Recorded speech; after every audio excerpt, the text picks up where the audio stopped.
Hare Krishna. So glad to be back, and I'm really impressed. This vow, this determination that you have taken of studying Bhagavatam chapter by chapter every week.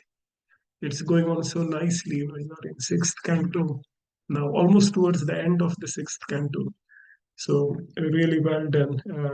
My obeisances to all of you. So we will study today's sixth canto of Srimad Bhagavatam, chapter 18. Before that, we'll recite some Mangalacharan prayers just to fine tune our consciousness.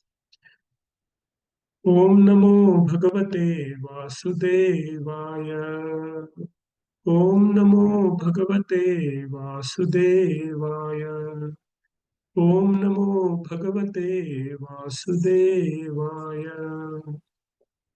Nama Om Vishnupadaya Krishna Pristhaya Bhutale Shrimate Bhaktivedanta Swami Tinamine Namaste Saraswati Deve Gauravani Pracharine Nirvishesha Shunyavadi Paschatya Deshatarine Jai Shri Krishna Chaitanya Prabhu Nityananda Shri Advaita Gadadhar Shrivasadi Gaur Bhakta Vrinda Hare Krishna Krishna Krishna Hare Hare Hare Hare Ram Hare. Ram Ram Hare Hare Hare Krishna. So what I'll do is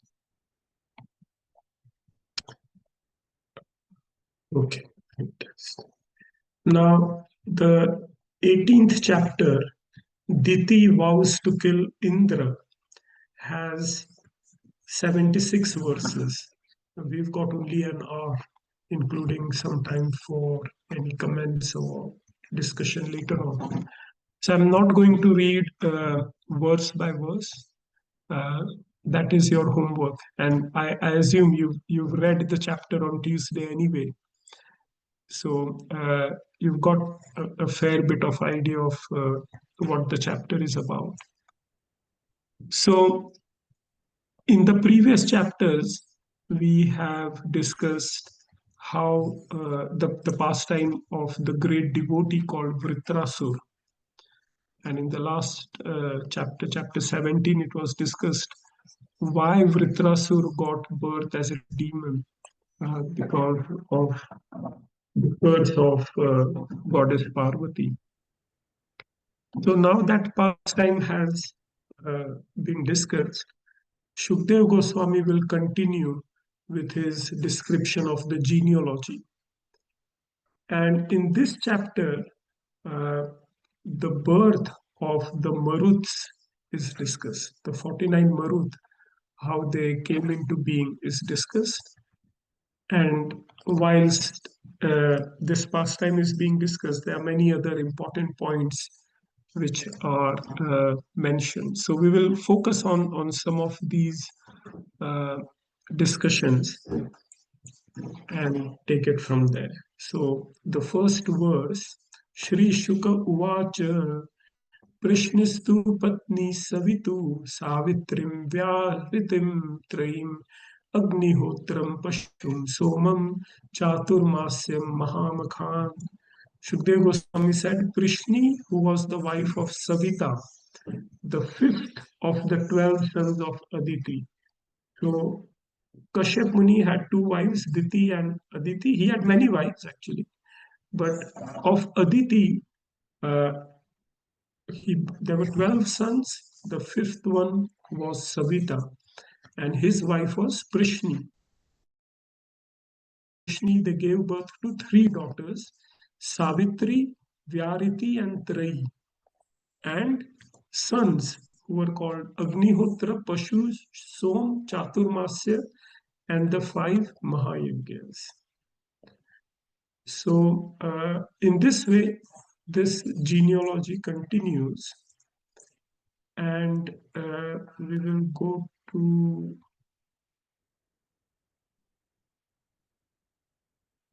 text 5.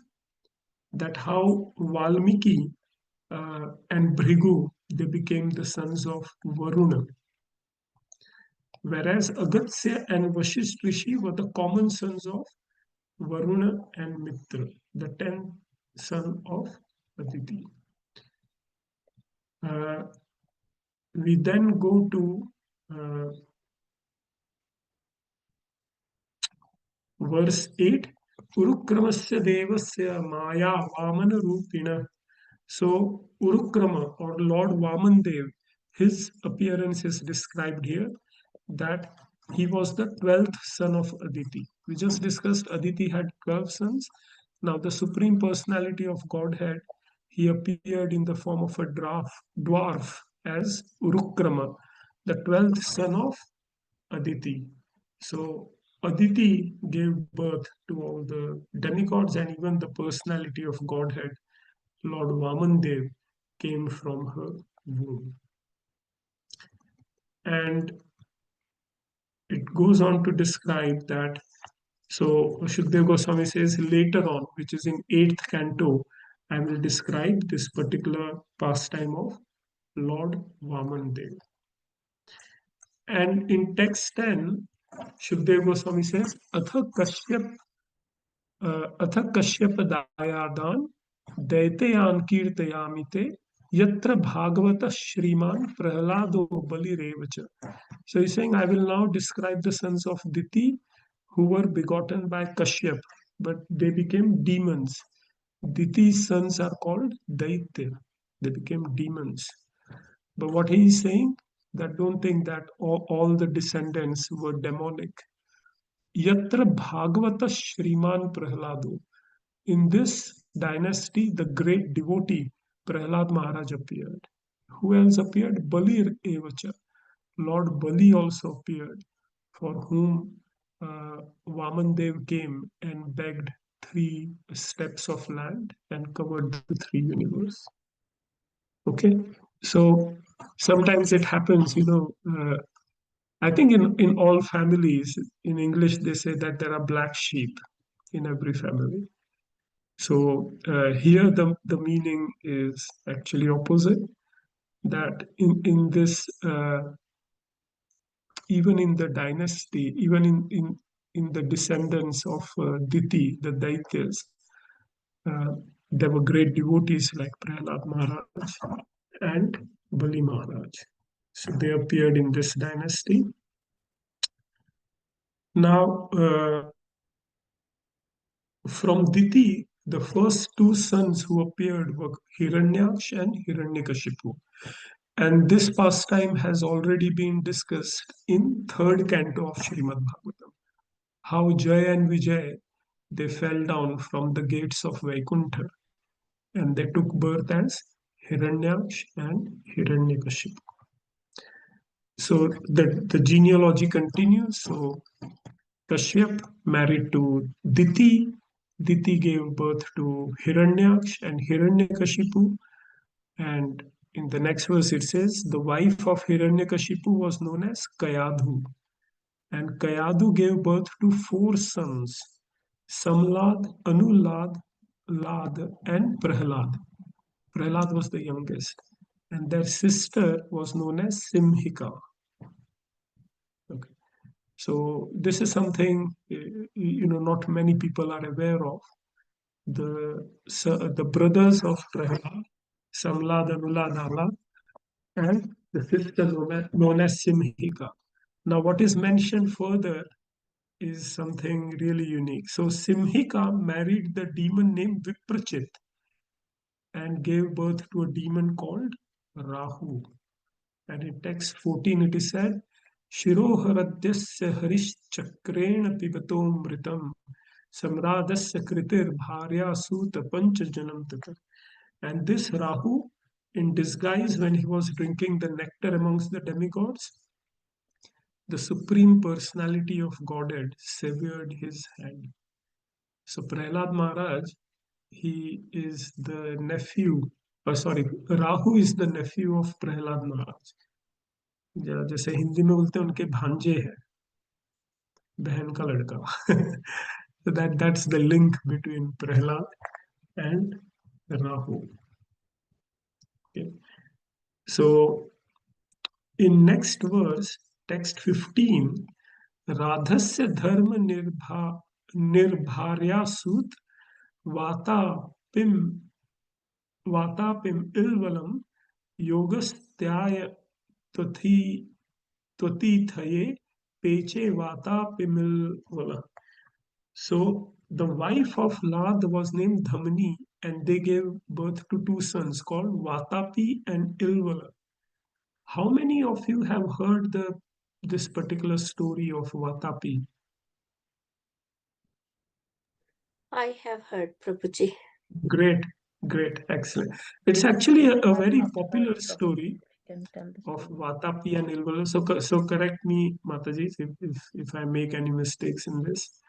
So Vatapi and Ilvala, they were brothers, but they were obviously, demonic in their consciousness.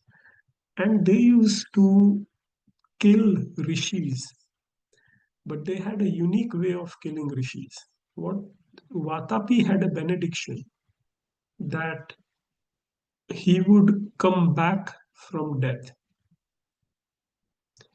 So Ilvala, he used to cut Vatapi into pieces and somehow feed the rishis his flesh.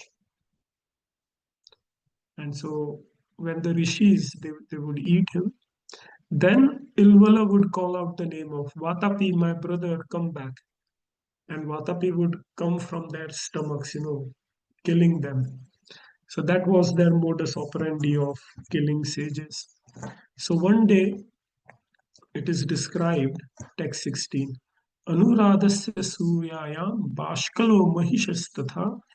Uh, sorry,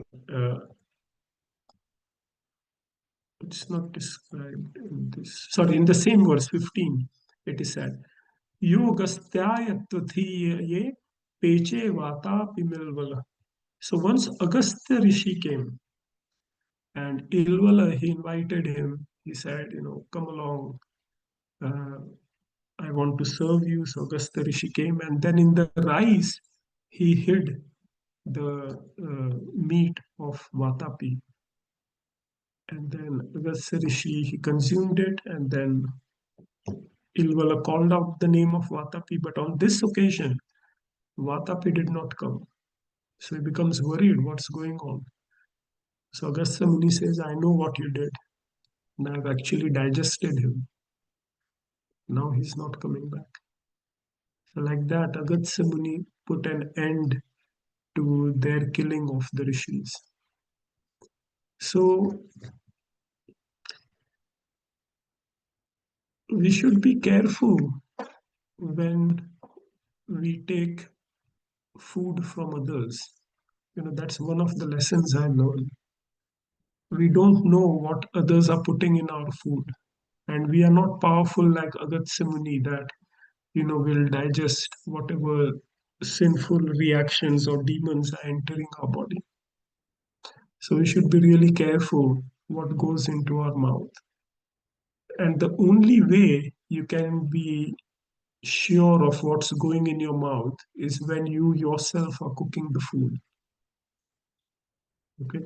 Ideally, if you want to look at the food chain, it's not just what you cook, but also how it is grown. Nowadays, people put a lot of fertilizers and pesticides. All of that is going in our body. I went to a village called Raigad. Many of you may have heard of this particular village. It's the place where King Shivaji appeared. Chhatrapati Maharaj Shivaji was in Raigad. And I went to that place. We were doing some work with farming and cow protection. So we went to the house of a farmer. And what I saw is that in front of the house of the farmer, he had a particular patch of land, a small piece of land where he had grown all vegetables. And then adjoining few acres of land, he was growing tomatoes. So I asked him, I said, why this difference? So he said that in our field we use a lot of chemicals, pesticides and fertilizers, and they are really toxic. So for my own family, I have this small patch of land where I grow all the vegetables organically. So I was quite surprised, and I told him that when you spray chemicals, it's not that it's not touching your patch of land. The air will carry it, the soil and the water will also carry it. And why do you want to feed others what you yourself won't eat? Why don't you switch to organic farming? And he said, that there is a misconception that if you do organic farming, the produce is less. But actually, over a period of time, it takes 3 years, but then the produce increases and you get a premium for organic products. So that's what we were trying to tell those villagers. If you look at the food chain, even the fruits and vegetables that you're getting from the market, they are not pure. They're all, we don't know what's gone into them. So it's best we grow our own food, we cook our own food, and then offer it to the Lord, and then eat it. And that will nourish the body, mind, and soul. That's why Srila Prabhupada, he placed a lot of emphasis on establishing farm communities. We saw that in COVID times. When there was COVID, the food chain was broken. We were all locked in our homes.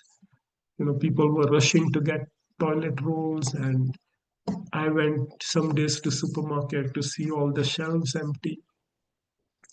But if we are self-sufficient, if we've got our own land, if we've got our own source of supply, in modern language they call it, if we live off the grid, we are not depending on anyone else, then that is a much better position. So something to think about, where our food is coming from. So whenever I hear or read this pastime of Vatapi, uh, I always think that we should be self-sufficient, or at least we cook our own food, offer it to the Lord, and then consume. When we go to hotels, in the last year, I saw a lot of videos where people were spitting into the food, and in one video, I saw that they were cleaning all the utensils uh, besides a commode. In a bathroom, they were cleaning all the utensils. And I was thinking, gosh, what food is this? But when they serve, they, those restaurants, when they serve the food, they don't tell us that someone has spit into this food or the utensils were cleaned in a toilet. And we eat that, and that affects our consciousness. So that's one of the lessons I remember about this pastime. So the genealogy then continues, and of course, we know that Prahlad Maharaj had a son Virochan, and Virochan's son was Bali Maharaj. Bali Maharaj had 100 sons, of whom the eldest was Bana. And again, Banasur, his pastime, will be described in 8th canto, how he was a devotee of Lord Shiva.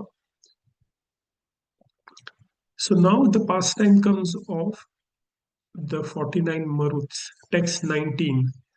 Marutascha dite putrash chatvarim shannavadika ta asanna praja sarve nita indrena sapmatam. So 49 Maruts, okay, chatvarimshat, okay. So amshat is 20, chatvarimshat is 20 into 4. Sorry, uh, 4 into 10. So that is 40. And then Navadika plus 9. So there were 49 sons, a Praja survey, but they did not have any sons. So 49 brothers, none of them had any children. Sarvanita Indrena Satmatam. And although they were born of Diti, King Indra gave them a position as demigods. So Parikshit Maharaj immediately, Shri Rajovach, Katham tam asuram bhavam apoya apoyotpattikam guru Indrena prapita satmyam kim tat sadhu kritam hite. So King Parikshit says that we are discussing the descendants of Diti, all of them demoniac. So these 43 Maruth must also be obsessed with a demonic mentality. Asuram bhavam. In Bhagavad Gita, Krishna uses this word. Asuram bhavam ashrita. Mama bhavam ajananto sarvabhut maheshwaram. Those who are demonic, they don't know that I am the Lord of everyone. So here, Parikshit Maharaj is saying these 49 Maruts born of Diti must also have this demonic mentality. And if this was the case, why did Indra, who is the king of demigods, give them the same position as demigods? Why did he convert them into demigods? Tat sadhu kritam hite. So, did they perform some pious activities? And I wish to know about this. So, kindly explain it to me. So, Suta Goswami, sorry, this question was asked by Shonak Rishi. No, King Parikshit said. So, I don't know why it says here. Okay, so Suta Goswami is reciting to Shonak Rishi that after hearing this question of Maharaj Parikshit, Shukdev Goswami, he praised his endeavor and he replied. So Shri Shuka watch. Hataputrāditi shakra parshni grahena vishnuna manyuna shokadiptena jwalanti paryachintayat. So when Lord Vishnu killed Hiranyaksha and Hiranyakashipu to help Indra, so to protect the demigods, the Lord killed Hiranyaksha and Hiranyakashipu as Varah and Narsimha Bhagwan respectively. So their mother Diti became overwhelmed with shoka and manyuna, with lamentation and anger, and she thought about it. What did she say? She said that this Indra is actually Indriya Aramam. He is very fond of sense gratification and he has killed his brothers Hiranyaksha and Hiranyakashipu. So Indra is cruel, hard-hearted, and papam, sinful. So I want to kill him. Shaye sukham, then I will rest happily. So when the children are killed, then mother becomes very angry. So she's saying, I want to kill Indra. He is the cause of the death of my sons. Diti knows that there is no way Vishnu could be harmed. He is the Supreme Lord. So he said, but I want to kill Indra. And she goes on thinking like this. And then she thinks that I therefore wish to have a son who can remove Indra's madness. Let me adopt some means to help me in this. So I need a son who can kill Indra. Now, what she did was is mentioned in text 27 and 28. Iti bhavena sabhartu achachar sakrita priyam शुश्रूषयानुरागेण प्रश्रयेण दमेन च भक्त्या परमया राजन मनुज्ञैर्वल्गुभाषिते मनोजग्राह भावज्ञा सस्मिता पांग वीक्षणे. So, what is Diti's desire? I want to have a son who can kill Indra. So now, to have a son, obviously she needs help of her husband, Kashyap. But she knows Kashyap Muni will not agree to this. Kashyap Muni is a great sage. He has great respect for the demigods. And he knows that Hiranyaksha and Hiranyakashipu were demonic. That's why Lord Vishnu killed them. So if she just went to Kashyap and said, I want a son to kill Indra, he would not agree. So she uses her charms and she acts to satisfy Kashyap by her pleasing behavior. So here there are some tips for wives if you want to satisfy your husband. Okay. Srimad Bhagavatam is an all-encompassing scripture. You can gain some practical tips as well. Our Atul Prabhu seems to be smiling.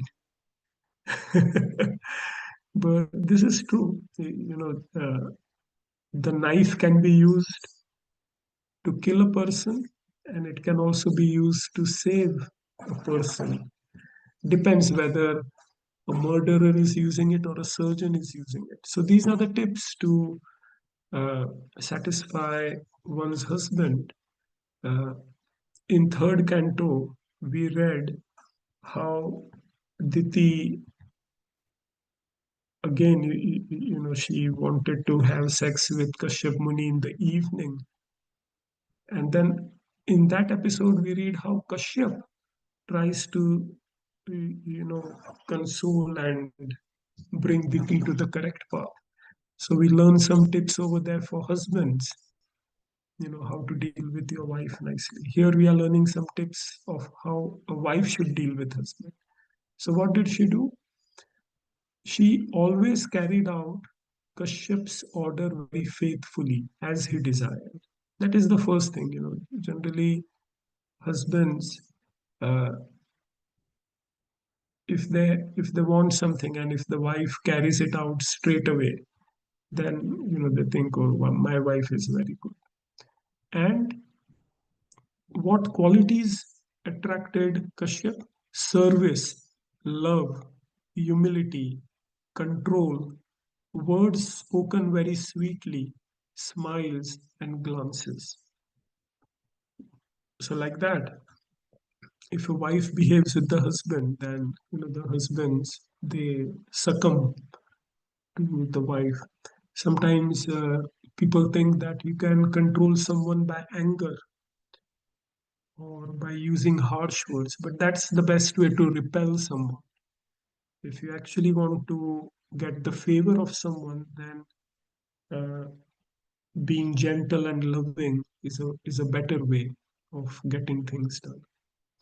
So in this way, Diti attracted his mind and brought it under her control. So although Kashyap Muni was a learned scholar, he was captivated by Diti's artificial behavior. So what did he do? He said, Badha, Badham means yes. Badham iti aha vivasha natat chitram hi yoshiti. So he said, okay, I'm very happy. I say yes to whatever you want. And thus he reassured her. And such a promise by a husband is not at all astonishing. Okay, so husbands often say, "अच्छा क्या चाहिए मैं कर दूंगा." I'm happy with you. So even without understanding, the same thing Dasharath did. Dasharath said, I'm happy with you, Kaikai. What do you want? So she said, oh, I don't want anything now. But in the future, if I want something, then I will encash your blank check. And then the whole Ramayana started. Okay.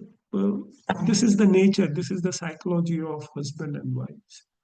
If the wives are gentle, they bring husband under the control, and then husbands often they'll agree to something which they don't even know what they're agreeing to. So this is not astonishing. It was just a usual husband-wife thing.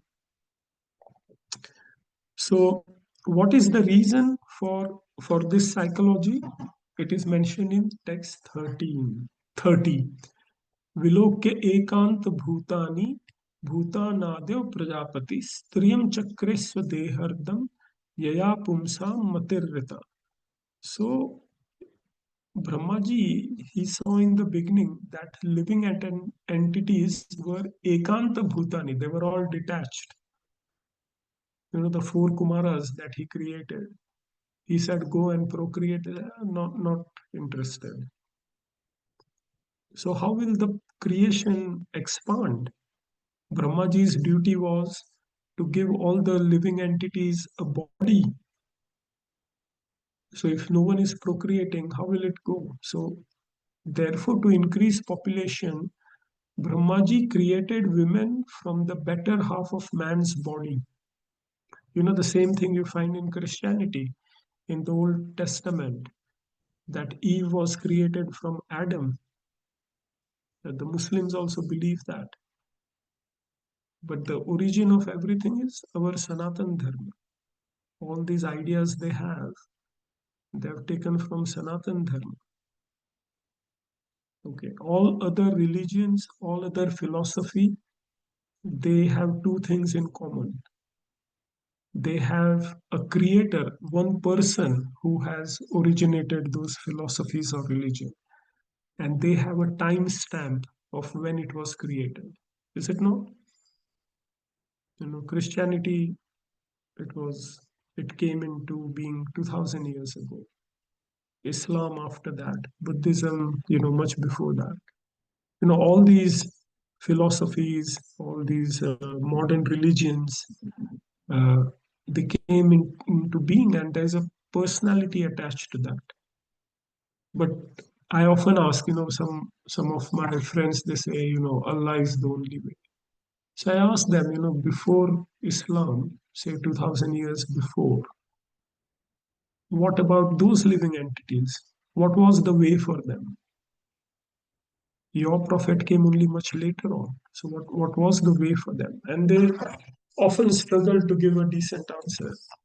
But logic would say that if the Lord created the living entities, he would give them a way back to God right in the beginning, not after billions of years of creation. The purpose of the creation is to go back home, back to Godhead. So why will the Lord give a solution only, in Kali Yuga? Why will he not give something beforehand? So our Sanatan Dharma, it has no beginning. And you cannot say that, oh, this person started Sanatan Dharma. So that is the beauty of our religion, and we should appreciate that. So here it is said that Brahmaji, he created women from the better half of man's body. So those who are referring to Adam and Eve, you can tell them, have you read Srimad Bhagavatam, 6th canto, 18th chapter, 30th verse? It's already there in our scriptures. Srimad Bhagavatam was written 5,000 years ago by Vyasadeva, and it existed even before that. So, this is one very good verse which you can use as an example to say how Sanatan Dharma is the beginning of everything. It explains everything. So, because Brahmaji wanted this attraction between man and woman, he created women from the body of man, and therefore a woman is able to carry away a man's mind. Okay. We are only attracted to what? To that which belongs to us. So woman, a man thinks, oh, this woman is from me. Woman thinks I am from this man. That attraction is there. So therefore, uh, even though Kashyapa Rishi, it is said Bhagavan, he was very powerful. Yet, because of the mild nature of Diti, Shushrushita, she was served by Diti. He therefore became pleased and he said, yes. He said, I'm very much pleased by your behavior. You may ask me for any benediction that you want. Varam varaya vamuru. Oh, beautiful woman, ask for any benediction. If a husband is pleased, what desires are difficult for his wife to obtain, either in this world or in the next? And then it goes on to explain that how, for a woman, uh, serving the husband is as good as serving a devata, a demigod, like that. So he says that thinking of the husband as a representative of Vasudev, text 35, one should, a wife should be chaste and abide by the orders of her husband. So sometimes people question, especially women, uh, they question that why this mandate is there only for women, that you should worship husband uh, just like you worship the Lord. What is there a similar mandate for men? And the answer is yes, there is a similar mandate for men, that men have to worship their guru and the sages as equal to that of the Lord. In Vedic culture, in Sanatana Dharma, we are a culture of gratitude, we are a culture of humility.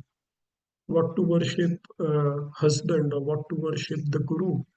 We even worship sun, moon, all the planets, trees, nature. We even worship trees, ants. We are grateful to everyone. That is the inbuilt nature. And to create a mood of humility, to create a mood of surrender, okay, that training is imbibed right from the beginning. The boys who are in Gurukul, they serve the spiritual master, and the girls, they are taught right from the beginning to serve their husbands. And as a family unit, where they are all serving each other, where they are serving the Supreme Lord and His devotees, they all go back to Godhead. Okay, so this is the reason why we should understand our scriptures clearly. Otherwise, we will be bewildered. We'll be thinking after reading this verse, oh, only wives are told to worship their husbands. But not like that. It goes both ways. It goes for everyone. Children are expected to worship their parents, but the same parents were also children once, and they were expected to worship their parents. And all the family together worship the ancestors. I recently, I came across a very interesting post that I have two parents, mother and father, but in the generation above, there are four ancestors. So my father's parents and my mother's parents. So there are four parents. In the generation above, there are eight parents, is it not? So if you go to the 12th generation, I have 2048 ancestors. And you can go up even further. But just imagine 2048 people, their life stories, their experiences, their culture, um, whatever their achievements, their faults, their illnesses, both positive and negative, they have come into me. So much so much effort, so much stories have gone into my physical appearance, even from a materialistic platform, even from a genetic platform. So should I not be grateful to them? And this is a good explanation of why we say that we worship pitras, to express our gratitude. I am what I am because of your efforts. You struggled, you survived, you passed on that resilience, and here I am. Like that. So we should be very clear about this, that it's not just the women who are being mandated. Everyone in Vedic culture has the mandate to be humble and be surrendered to someone superior. Clear? Clear about this one? Yeah. Okay, so he says, tell me, I'll fill up, I'll fill whatever desires you have. So Diti immediately she said, Ditir Uvash, text 37.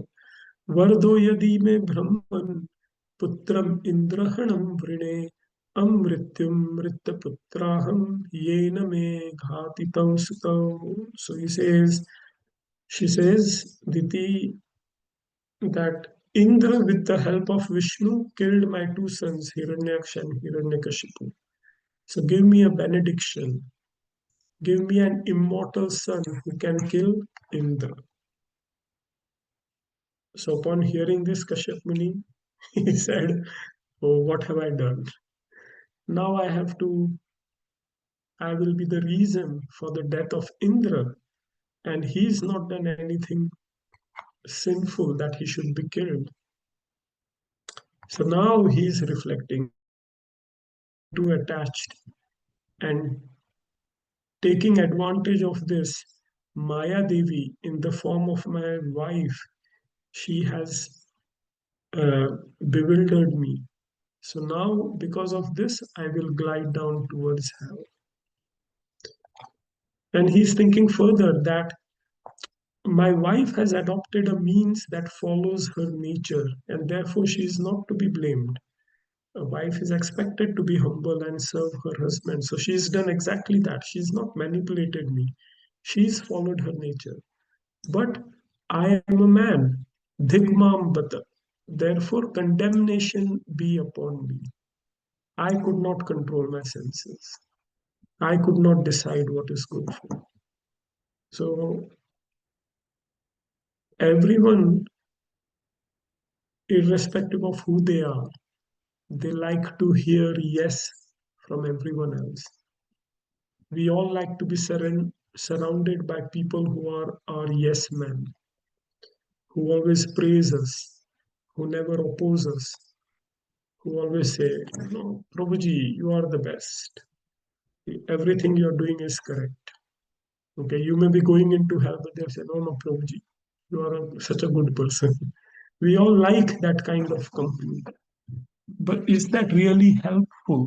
Is that really going to benefit us? That discrimination we should have. What is good for us? In Vedas, there are two words, two ways, prayas and shreyas. Prayas means what is pleasing to us, shreyas means what is good for us. So we should discriminate. Are these sweet words which are coming from my friend's mouth, are they actually beneficial for me? Or are these harsh words which are coming from the mouth of my friends, are they beneficial for me? We should be very careful. Just because someone is speaking nicely doesn't mean they have our best interest in their heart.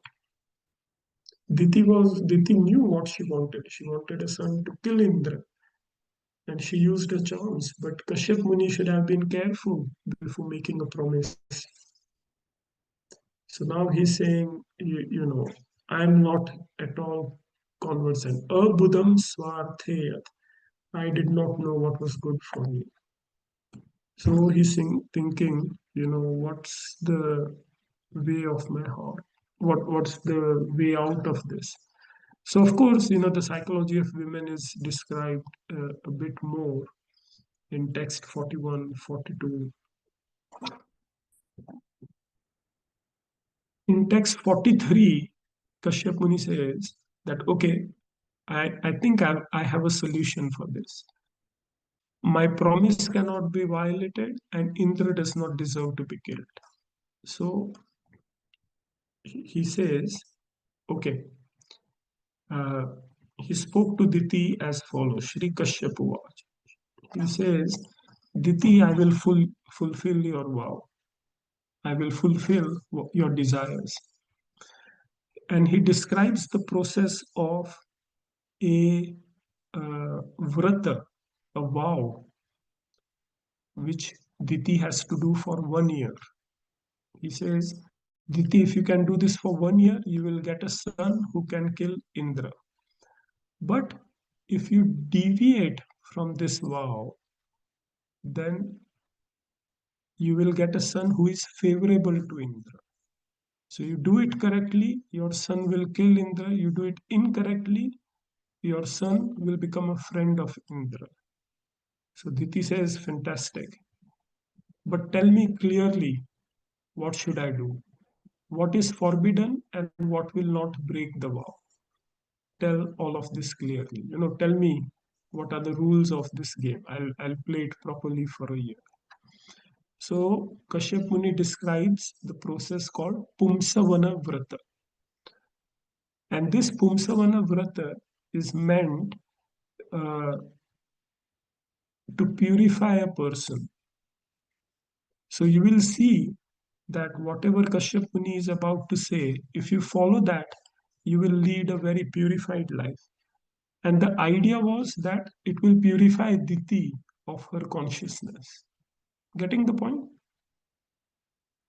So if Diti follows it correctly for a full 1 year, then her consciousness will change. So he starts putting all the conditions from text 47. Do not be violent, do not cause harm to anyone, do not curse, do not speak lie, do not cut your nails, do not cut your hair, do not touch impure things like skulls and bone, do not enter the water while bathing. So don't take bath in rivers or ocean. You don't have to enter the water, but you can take water in a pot and pour it on yourself like that. Never be angry.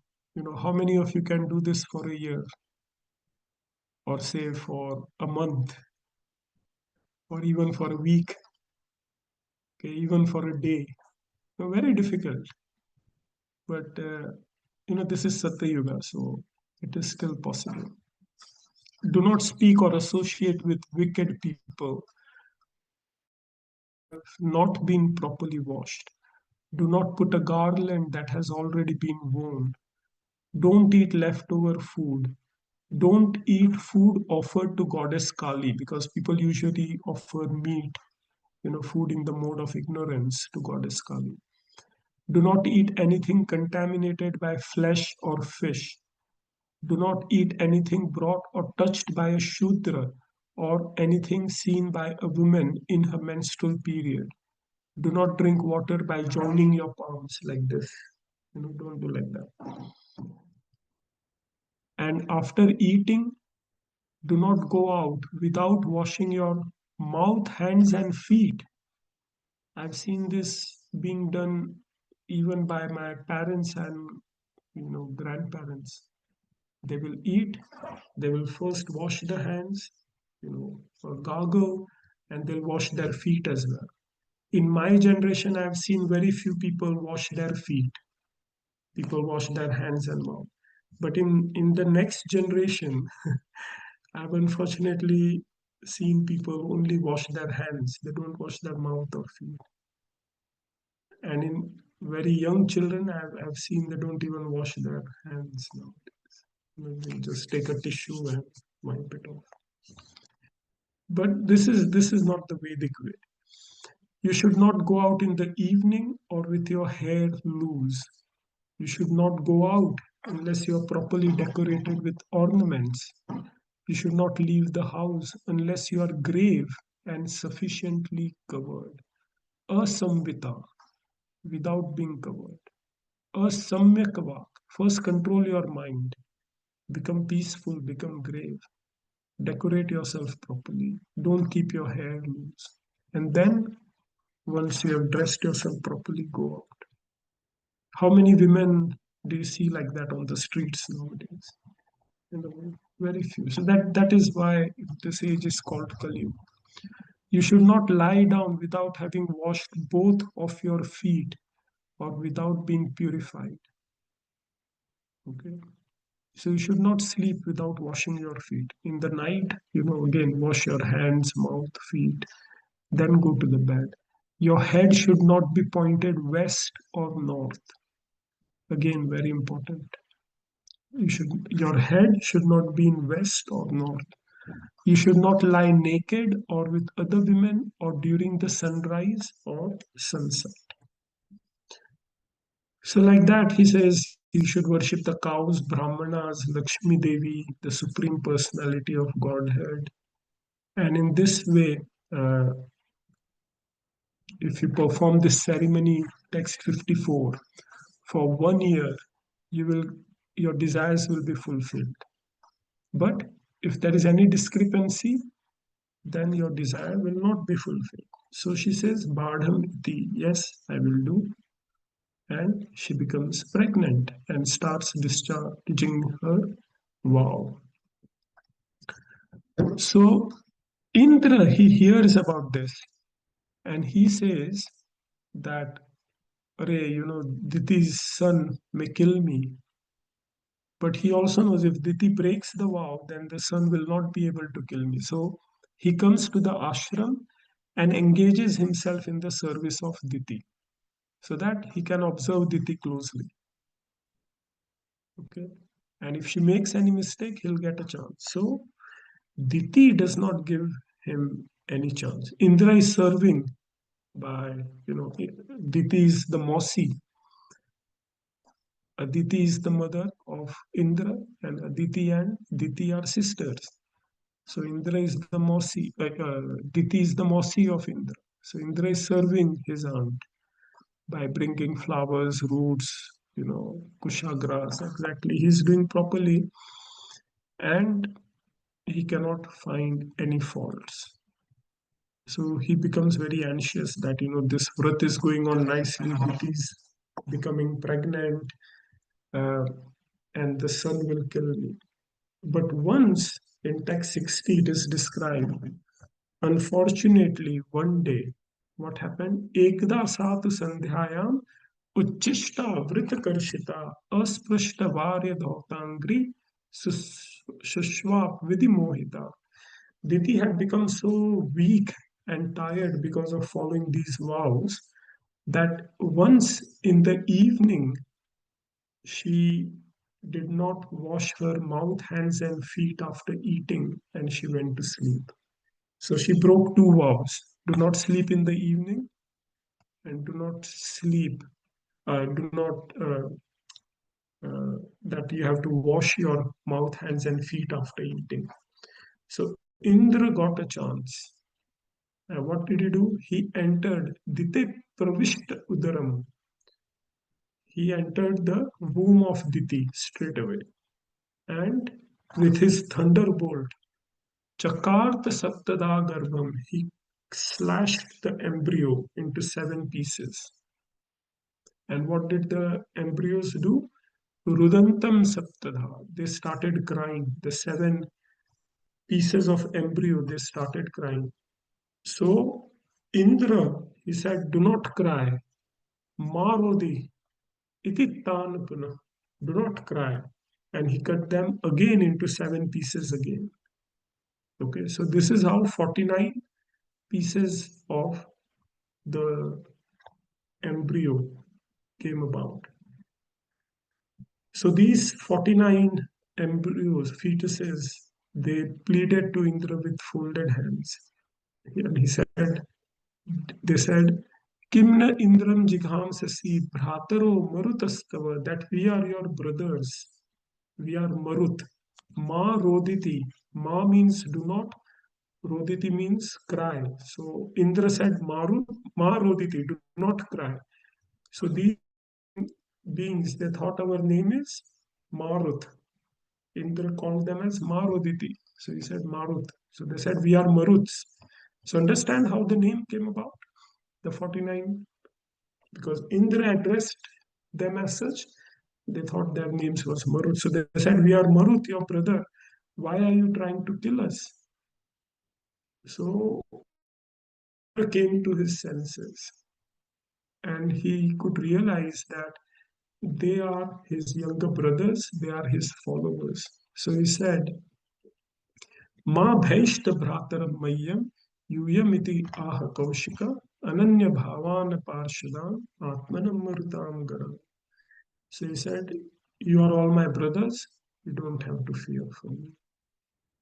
So Shukdev Goswami says to Parikshit Maharaj, just as you were saved from the Brahmastra of Ashwatthama, Lord Krishna entered your womb and you were saved. Similarly, that one embryo was cut into 7 into 7, 49 pieces. by the thunderbolt of Indra, they were also saved by the mercy of the Lord. How did the mercy of Lord happen? Because Diti had worshipped the Supreme Lord by doing Pumsavana Vrata.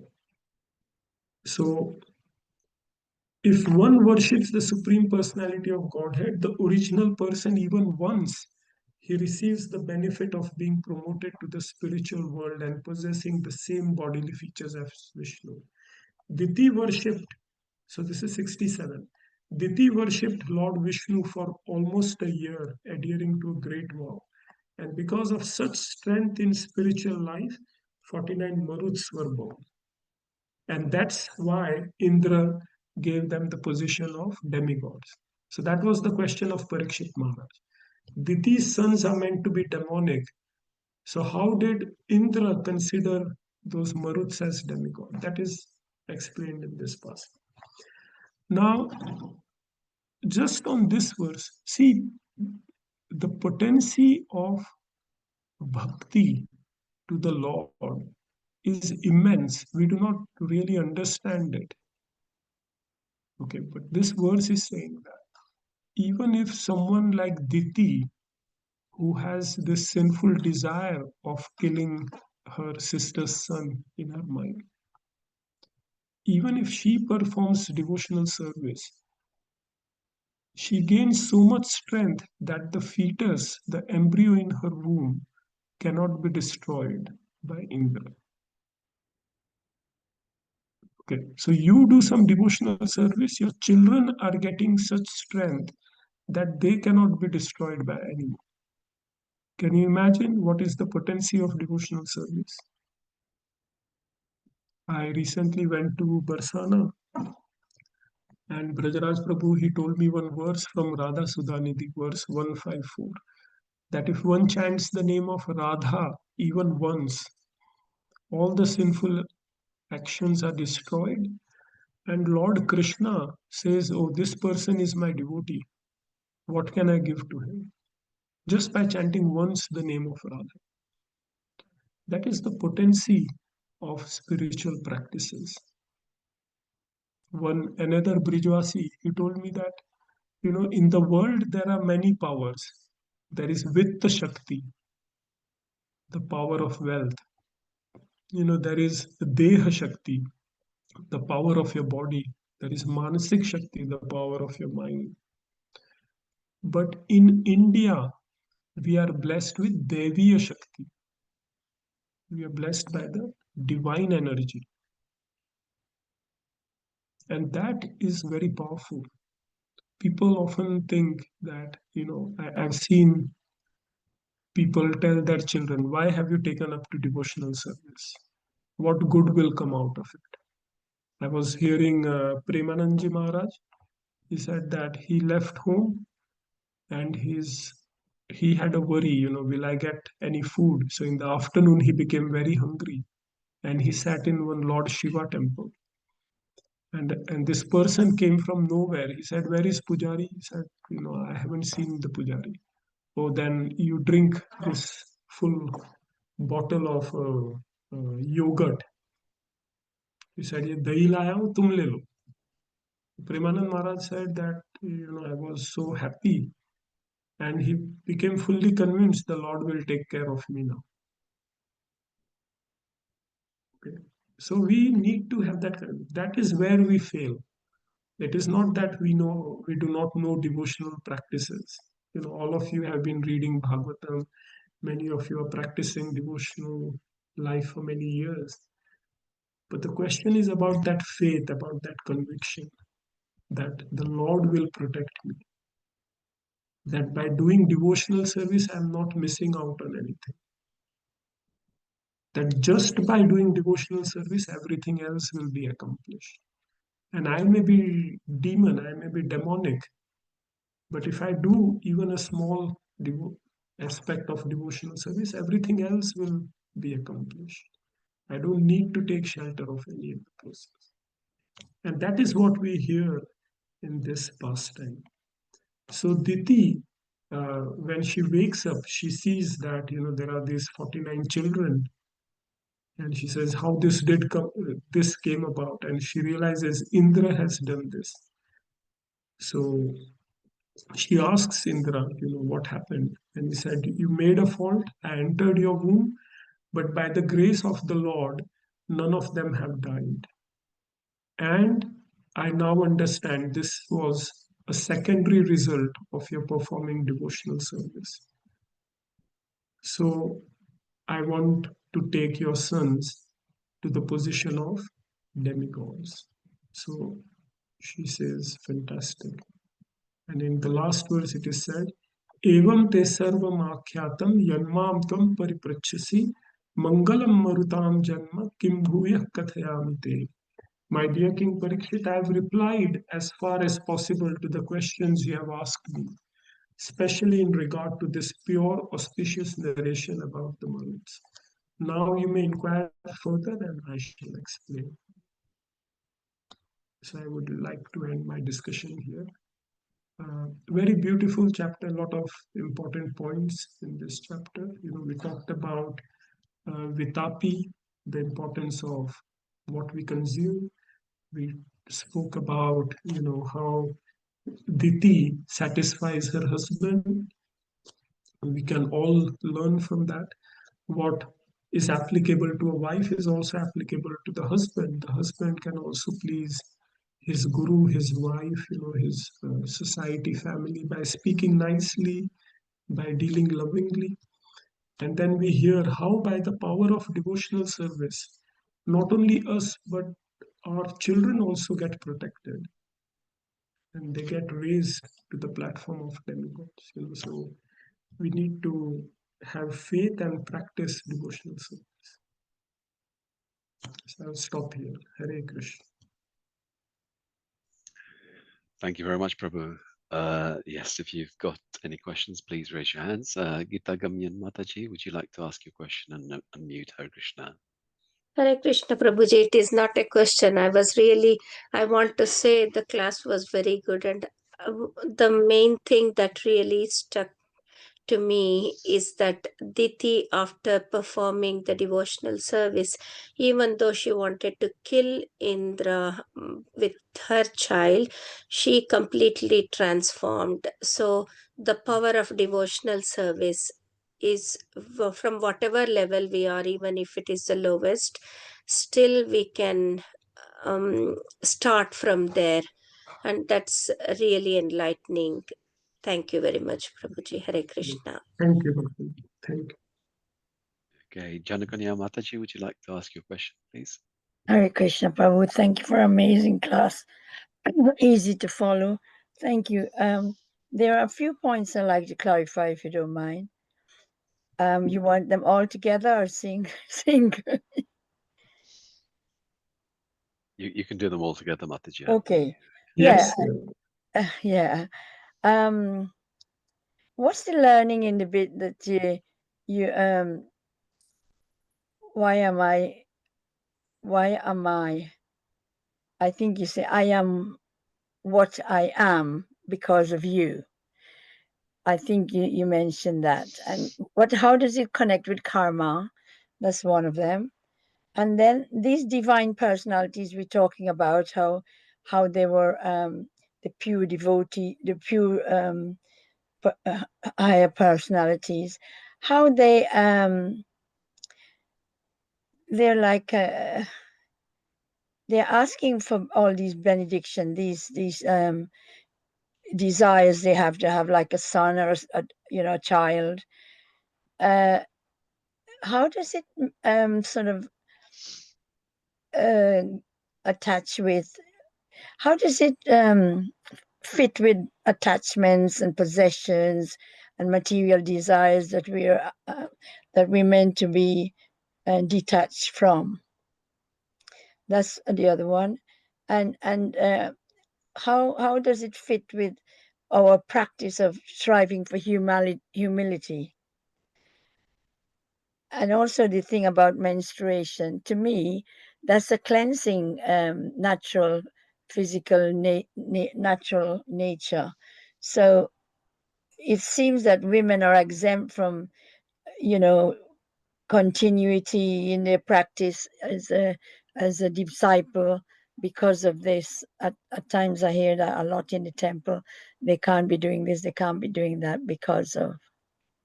So those are the Yes. points that really intrigue me and want to know a bit more about. So attachments, this pastime of Diti wanting a son to revenge the death of her other sons. Clearly, she is very attached. And Bhagavatam is taking this as an example to illustrate how even a person who is so attached, if they perform devotional practices, if they take devotional vows, they can come closer to the Lord, that the results will be auspicious. So in Bhagavatam, first canto, it is said, Akamo sarva kamova moksha kamudaradhi tivrena bhakti yogena yajeta purushaparam.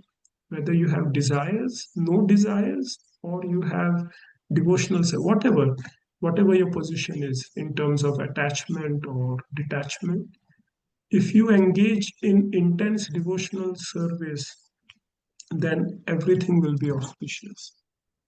So Dhruv Maharaj, he wanted a kingdom greater than that of Lord Brahma. He approached Lord Vishnu, he became purified, and he became a devotee of the Lord. So no matter, what desires you have. Sudama had no desires. He went to Krishna not because his wife wanted a palace. He said, okay, my wife may want whatever. I want to see Krishna. And therefore, when he went to see Krishna, he did not ask for anything. He just met Krishna and he was happy. But Krishna fulfilled his wife's desire as well. So no matter what your position is, don't get too much worried about whether I'm attached or detached. What we should focus on is how do I become more serious in my devotional practices. In terms of menstruation, there are two aspects to any principle. One is the material aspect, one is the spiritual aspect. So, yes, materially, women, when they are menstruating, you may see that as a purification process, or you may see that as a process where the body is changing, you are more likely to become exhausted, or whatever, you see it from a medical way or from an Ayurvedic way, whichever way. And therefore, there are some do's and don'ts which are mentioned in the scriptures. But that's only from a material platform. From a spiritual platform, whatever condition you are in, you should never stop devotional practicing. And in Kali Yuga, the devotional practice which is recommended is chanting of the holy names. So, irrespective of what position you are in, you mentioned menstruation. Some people may be having dysentery, for example, or some people may be vomiting, or some people may be having some surgery, or whatever condition of life they may be. I may not have taken a bath because I have a few fractures in my body. Does that mean I will stop devotional service? No. So we continue with chanting the holy names of the Lord. If you think you should not be cooking during those times, there is no one stopping you from making a lot of offerings in your mind and offering it to the Lord. So you can say, okay, I won't enter the temple kitchen, but in my mind, I will make a nice rasagulla and I'll offer to Radha Shyam Sundari. Perfect. You've advanced in devotional practice. You made the same advancement as the cook who is in the kitchen. Probably more because you have meditated on some beautiful preparations for the Lord. So this is my understanding. I could not hear the first couple of questions. Was it why am I and something else? Yeah, I think you said I am what you because of you. I think you mentioned that. Let's say for your parents bringing up the Yes, children. yes. So that is from a material perspective, that my body is given by my ancestors. My genes are coming from so many generations ago. So we are grateful to them. but my nature as the soul has got nothing to do with it. So Krishna gives two complementary paths to Arjun in Bhagavad Gita. That whilst we are alive, we do our karma based on our varnashram, and at the same time engage our mind in devotional service. Manmana bhava bhakto. Krishna is saying, Arjun, put your mind in me. And he also says that yuddhasvacha, you fight. So we have to do both together. I am a doctor, so I treat my patients, but I also engage my mind in serving the Lord and His devotees. So both. And we are grateful in both the hemispheres. So materially, I'm grateful to my ancestors, to the nature, to everyone else. Spiritually, I'm grateful to my Guru and Krishna. Like that. Yeah, I think I was a bit puzzled because we come into this world through our parents. They don't belong to us. We don't belong to them. And you're thinking about separation, and actually, what I was thinking about the karma. That's what brings you here, wherever you're born. The kind of Yes, body you yes. take. Yeah. So that aspect is also there. So we are not just, we cannot see it as at just a one simplistic level. Our existence is there. Why am I? Who am I? It's at many levels. Okay. The food that you're eating is also forming your body. So the farmer who is growing the food, the person who is supplying it, they also have a contribution. So like that, therefore, in our Vedic culture, we are grateful to everyone. Everyone is connected. Vasudev Kutumbakam. Everyone is a big family. Yeah. Yes, thank you, Prabhu. That's Okay. wonderful. Thank you. Thank you, Mother. Very well. Very nice questions. Very good. Thank you. Okay. Adho Prabhu, would you like to ask your question, please? Hare Krishna, Prabhu. When we were discussing about Vatapi's pastime, you were telling about nothing is pure in this Kali Yuga, nothing which can be offered or something. My question is like, if nothing is pure, so how can we think about offering it or having it? As per Braj Pujan Paddhati, we have to take care of apras, sapras, and bhitariya, bahariya things. So how can we offer if nothing is pure? Yeah. So it's not a all or none phenomenon. It's not that because everything is impure in this world, I'll not offer anything. It's not like that. Prabhupada gave us a way of living. Prabhupada said that the best way of living is a farm community. You grow your own food, you take care of cows with love and devotion, and then whatever the Lord is giving you on that land, you cook it with devotion, offer it to the Lord. That is perfect. That is the ideal. Anything less than that is a step below. Now you think in your position, what can you do? So say for example, you're relying on supermarket food. Okay. Yes, it's not coming from your land, but can you cook it yourself? Can you offer it yourself? Yes, you can do that. So at least you've climbed up a few steps towards the ideal. And hopefully, one day the Lord, being pleased with your devotional service, He'll give you your own land, He'll give you the opportunity to take care of cows, and then you grow your own food as well. Okay. So we may be compromised. Sometimes you have to travel, so you are not able to cook. And you may be buying, say, fruits or milk. Prabhupada said milk is always pure. So you can buy some milk sweets and you can offer it to the Lord in your mind and you can accept it. Okay. But you should know the ideal. You should keep striving towards it.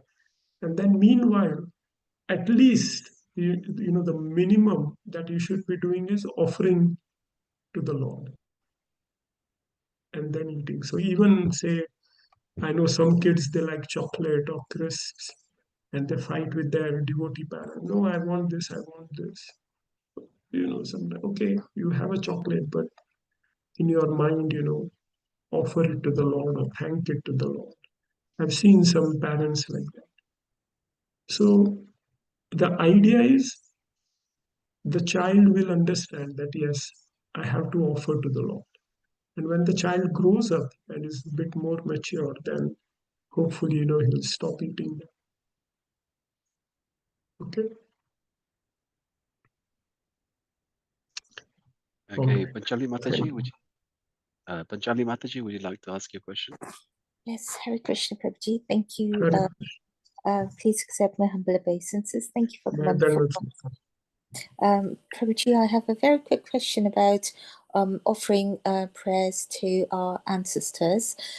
So now we know we are supposed to offer their prayers. It's because we have our debt towards them. And when we offer our prayers to our ancestors, we do not know. Some of them may be. They might have gone back to the spiritual world. Some of them may be in the material world, but have taken birth in different species. So the prayers that we offer, are they only for the souls who are in Pitraloka at the moment, or are they for all our ancestors, irrespective of where they are?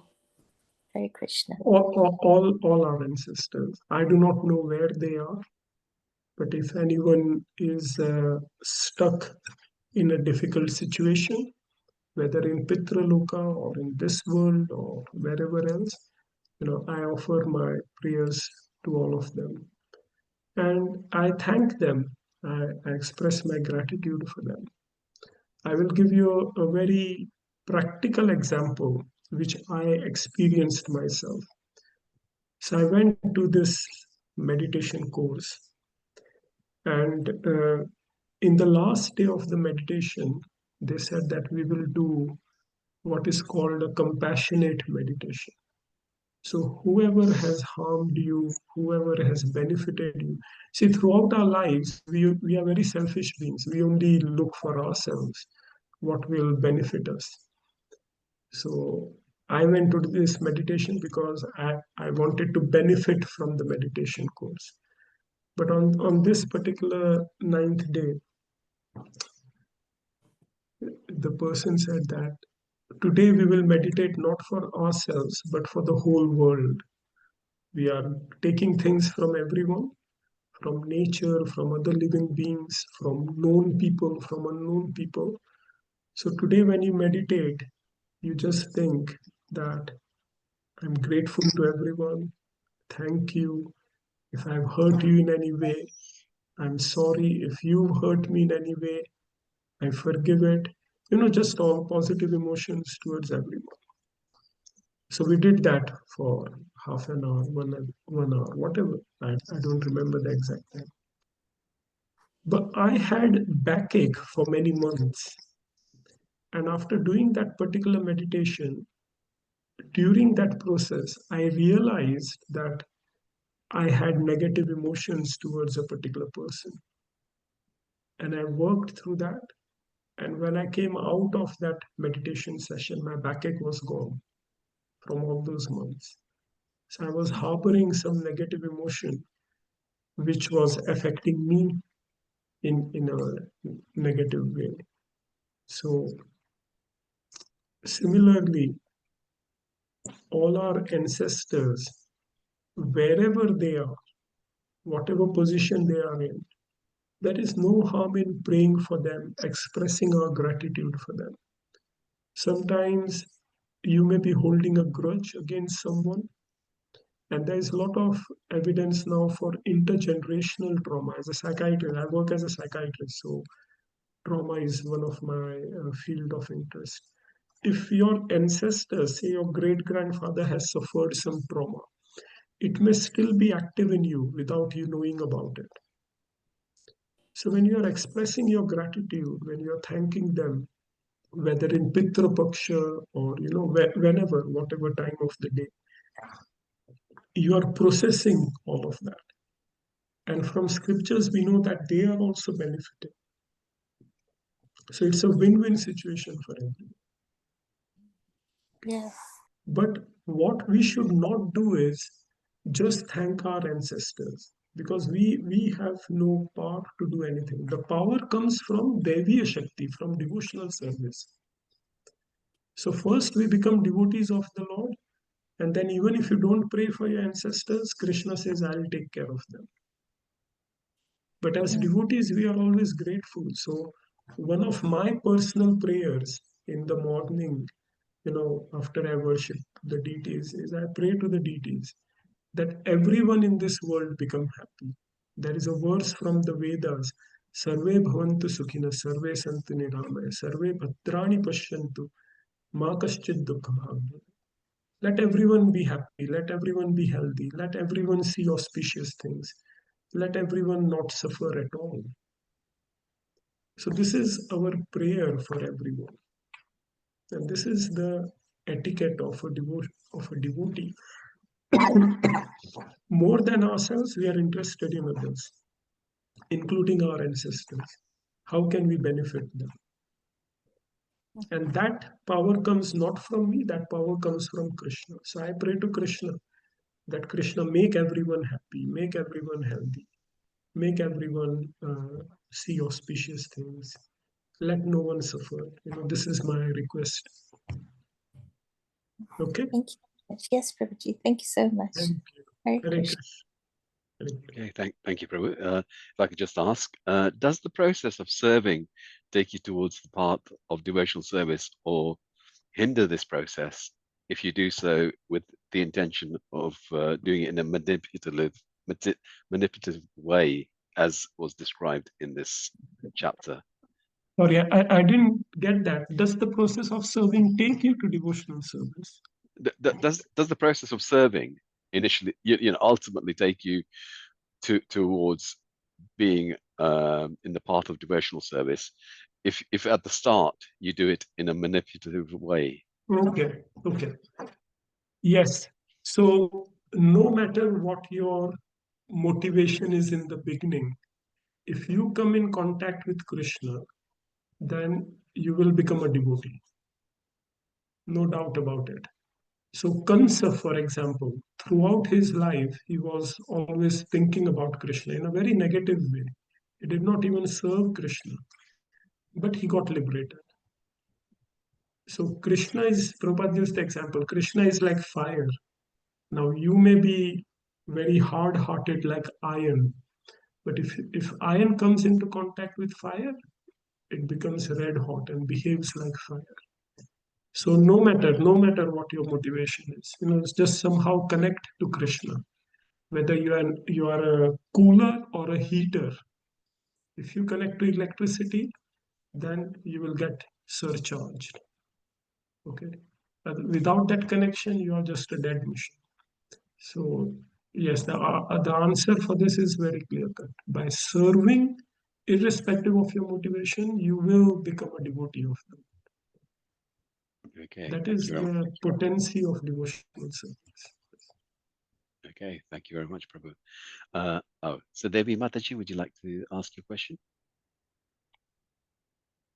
Hare Krishna, thank you very, Hare very Krishna. much. In my understanding, in all the reading I have done, I may misunderstood that the many times I have read that someone wanted to have a son because so that the son could help him later on in later life. Yes. What my question is, if someone doesn't get son but get daughter instead, can daughter also do the same? So very, very good question, Mataji. I don't have a son either. Okay. But I do not worry about this. My faith is not in my son or my daughter or anyone else. My faith is in the Supreme Lord. If He wants to put me into hell, how will my son save me? And if He wants to take me to His lotus feet, how will not having a son stop that? So, from a karma kand point of view, from a materialistic point of view, yes, it is mentioned in scriptures that the son can do pindadan, he can do, regular oblations, and that will benefit the ancestors. Okay, but that prescription is there mainly for non-devotees. For those who are devotees of the Lord, there are many people who stay as brahmacharis and then become sannyasis. They don't marry at all. They don't have any children. So does that mean that they will suffer in hell because of not having a son? So it's not like that. Uh, the insurance that you need is devotional service. So whether you have a son or not, some people have sons. They don't do those sons. They don't do pinda dan at all. So does that mean that their ancestors have no hope? No, not like that. They still have hope. So even on a materialistic platform, to answer your question, I went to Trimbakeshwar last year to perform Pitra Puja for ancestors. Because my father is alive, my father wanted to do that. I cannot do whilst my father is alive. So when they were doing the puja, the pujari did puja for all the ancestors on my father's side, on my mother's side, whether known or unknown. And he said, we worship everyone. And do you know whom that pujari was worshipping for all the ancestors to get liberated? Laddu Gopal, Krishna. He said, because only Krishna can give liberation. No other. So they were also worshipping Yamraj and Surya Dev and Kuldevi and others. But he said none of them can give liberation. Only Lord Krishna can give liberation. So you may not have a son, but someone else may be doing, Pitra Puja for everyone. So even from a material perspective, there's a solution to that. Okay. What's the follows question? Yes. Uh, can son do the same for his mother? Because I Can hear Petra is father, right? sorry. Petra. Yeah. No, Father, right? it's for mother as well. Is for mother also? Yes. Yeah. But Another, Mataji, just yes. remember, I just want to underscore the same point again. The best insurance policy is bhakti. You chant the name of Radha even once, uh, all auspiciousness will come to you. Krishna will take you back to body. You don't need to worry about, my son or someone else's son, or I'm mother, will it apply to me or not? That is, a devotee is not even worried about it. Okay. I personally, I was born in a Muslim family. I was raised in Muslim family, but still, I was seeker. Still, that was not. I couldn't. It didn't come to my heart. I couldn't understand it. I couldn't accept it. And I was seeker, and I tried to read and read. And when I read Bhagavad Gita and Srimad Bhagavatam, then I said, here it is. Here all my answer, So, but still sometimes there are things that it's very difficult to understand. It gives the feeling that almost like Krishna having fun with us.